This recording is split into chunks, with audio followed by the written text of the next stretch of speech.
And welcome to Grandma's Corner and a wealthy place where we will receive a wealth of wisdom, knowledge, inspiration, and information from Grandma Wells. And we are celebrating a very, very special day. How are you today, Grandma Wells? Looking pretty in pink. Oh, I'm doing fine. So tell us about what this special day is. We're celebrating April the 18th right here in 2021. This is would have been my 67th anniversary. I got married on April the 18th, 1954. Wow. Beautiful Easter Sunday. Easter Sunday. Wow. Look, I see your Easter lilies have bloomed since a couple of weeks ago. They're still rising to the occasion. They're all pretty. Well, Grandma Wells, tell us about what led up to that fateful event that even led to me being able to be here and share with you. Well, I was working with a young lady from Baltimore who was married to a serviceman, and she was celebrating his birthday and the brother's birthday. Mabel was celebrating her husband's birthday, who was in July, and her husband's brother was being discharged, and his birthday was this few days. So it was a combined celebration. And she wanted me to meet her brother-in-law, who was just being discharged from, I think it was the Navy at that time. Awesome. And so who was the other one that was celebrating their birthday? Buddy, uh, Mabel's husband, Okay. and Joseph. Your husband? Yeah. Your future husband to be Future at that husband time. had no idea. Wow. So where was the party? The party was held at Mabel's and Buddy's home. They had, while Buddy, his name was Augustus Caesar. While he was in service, he was sending his money home, and she saved the money, and he built a beautiful home out in Northeast Washington. And that's where the setting was uh, for my wedding that particular day. Okay, so now we're here at the party and you're all dolled up back then. And here comes this handsome Navy man that we see the picture over there in the back. So tell us about this encounter.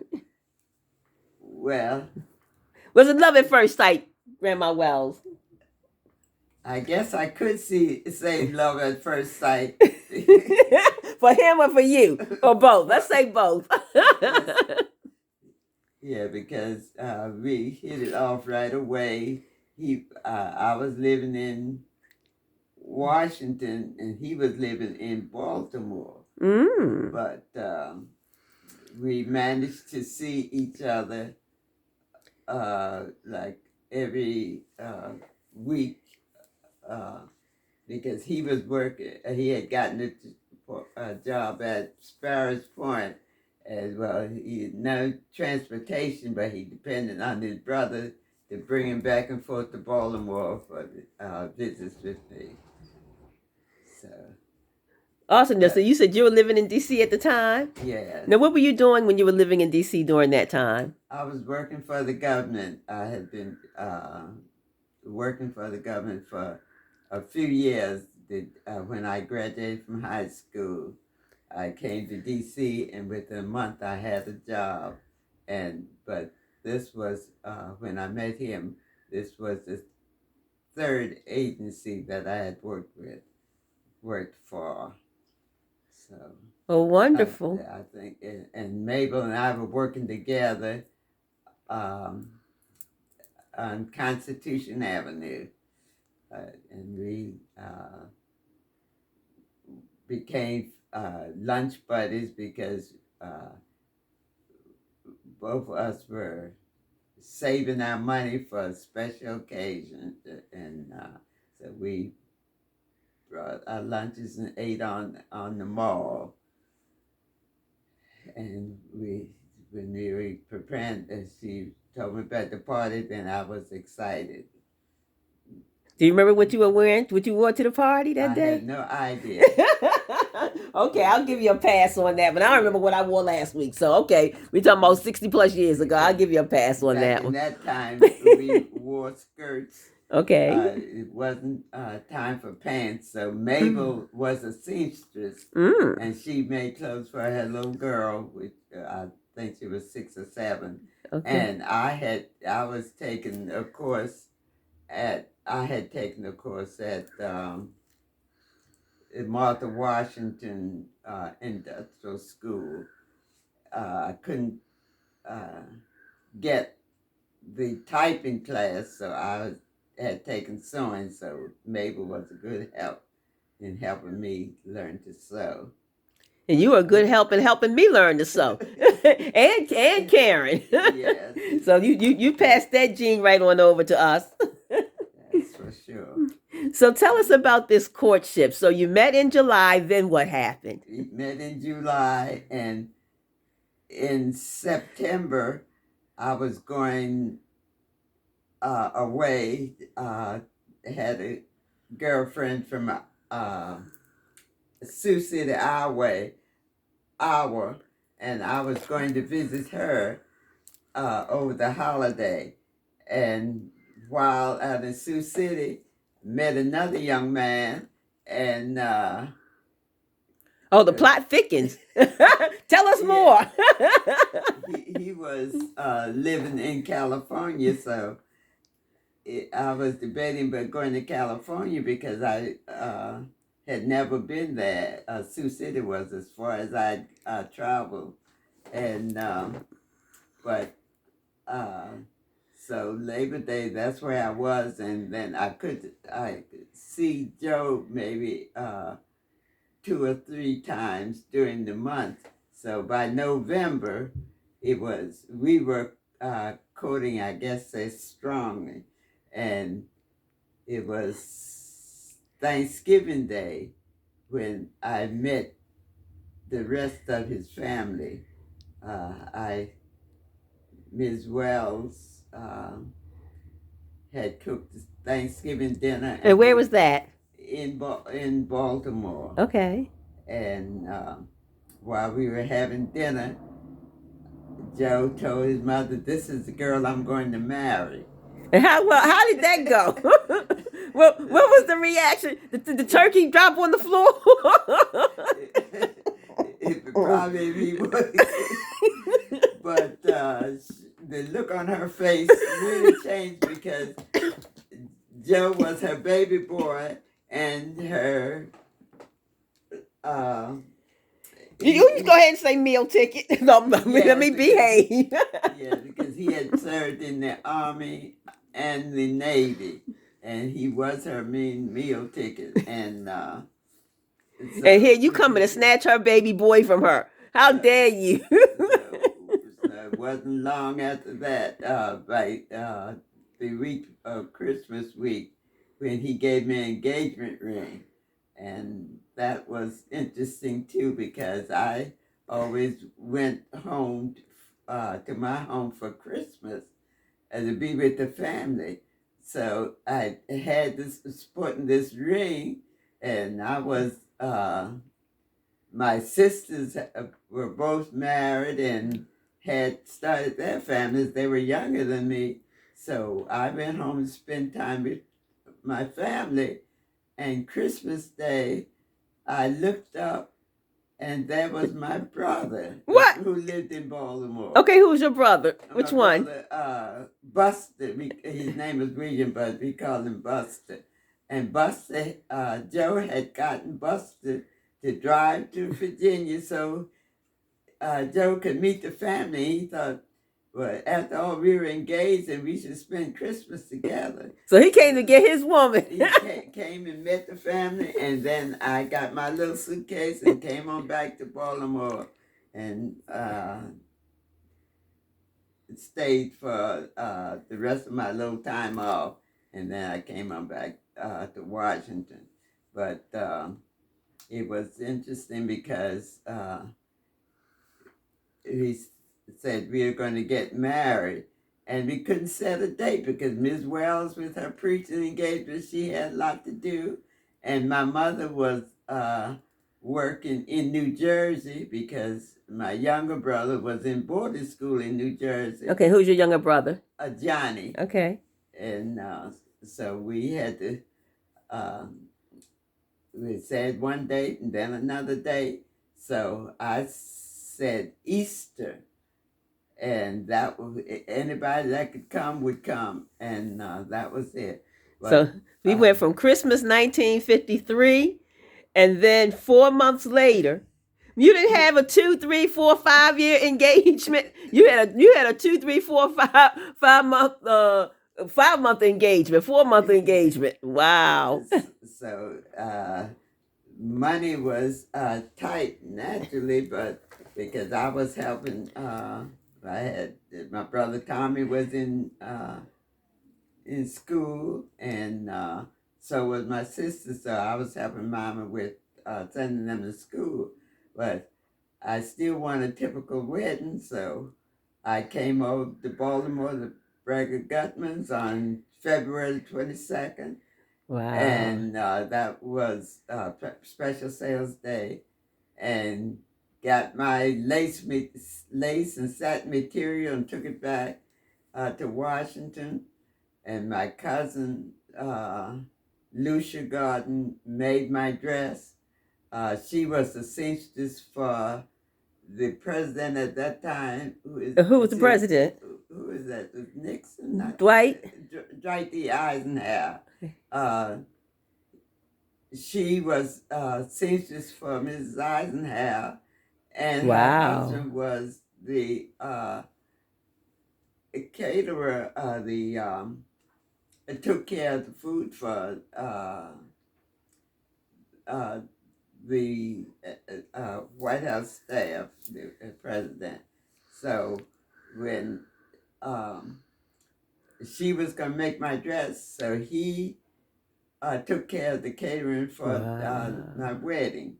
And back then, when you just had little finger sandwiches and some punch, and stood around and fellowships. So, but I got my invitations. I sent out 150 invitations, and most of those folks came to D.C. and it was a beautiful time. And I thought we were going on a honeymoon. I had sent for the flyers from the different honeymoon places, but we ended up staying at the famous Dunbar Hotel in Baltimore, in Washington. Mm-hmm. That was Dunbar Hotel was a famous place where most celebrities stayed, black celebrities, when they came to town. And my cousin, another cousin, worked there, and he paid for the night for us to stay there. Well, that was a blessing. And the next morning I moved to Baltimore. I had been coming back and forth to Baltimore because that's where my brother was, and I had other friends, but I didn't like Baltimore at all. But Baltimore kind of grew on you, huh? Yeah. So where would you stay after you got married? Where did y'all stay? Oh, we stayed with Joe's mother. Oh my goodness. Reverend Wells. We stayed with her. She had a big, I don't know whether 12 room house or 14 room house on Landale Street. So I stayed there for a few months because she had plenty of room. She did all the cooking. I wasn't hadn't learned to cook at that time. So, but I said we wanted our own place, and that's when Joe surprised me. He had bought a house on Fair Street with me seeing it in advance. And how much was it? Do you remember? I think it was around $6,500. Wow. And we paid paid it off in 9 years. Oh, But okay. by that time, our family had grown, and it was time to move on out. So we had what in 1955 we had the pitter patter of little feet. Yes, Joe Jr., and then here comes Karen, Renee, and And then the best Brenda, of the best, Brenda Lee the little wasn't that Gabby far mouth. behind. And then we say, well, we're going to look around and find a house. And because at that time, blacks only came across North Avenue when they were going out to work for, the other race. So it was something I had been across Avenue because my roommate in Baltimore, her friend had bought a house on Duval Avenue, and that's the first time I had come across uh, North Avenue, and then found out later that I had some relatives that lived at Morgan Park. So, Oh wow. I got to know the city, but I still didn't like Baltimore. Well, I that's would gotten used to Washington because the way the layout is, the streets in alphabetical order and numerical order. But things change for us. well. I see you have your wedding book there. So, Grandma Yeah. Wells, tell us about a little bit more about the wedding day. So, Oh, who was your maid of honor? my maid of honor was Pauline Hutt. Okay. We belonged to the same Young People's Fellowship in Washington. I belong to Hold it up just a little bit. Hold it up. Okay, there you go. Metropolitan Mm-hmm. Baptist Church, and we had the Young People's Fellowship. We met on Sunday afternoon, and Pauline was one of my closest friends, and I thought I should have a big wedding, but we only had like a couple $100, so we're going to Wow. spend that very sparingly. Okay. So Okay, so it's the next Pauline picture. had her best maid, And then who was the best man? the best man was my brother William. He was the best man. I mean, my best man was my brother-in-law to be Uncle Buddy. Augustus, yeah, Uncle Buddy, and Pauline was the maid of honor, my bridesmaid, and she had her dress made to I don't know by whom, but this is a picture of me in my little niece's Charlene's room. Wow. We The time is growing kind of short, Grandma Wells. We only have about 30 seconds left, so if you can show us just a few more of the pictures. Okay, this is Buddy, Uncle Buddy, and Joe and I. And then that's my brother Buster. He was the photographer and the one that gave us away. And my brother Tommy assisted with the photography. And here's my mother-in-law, and my mother had come from New Jersey. She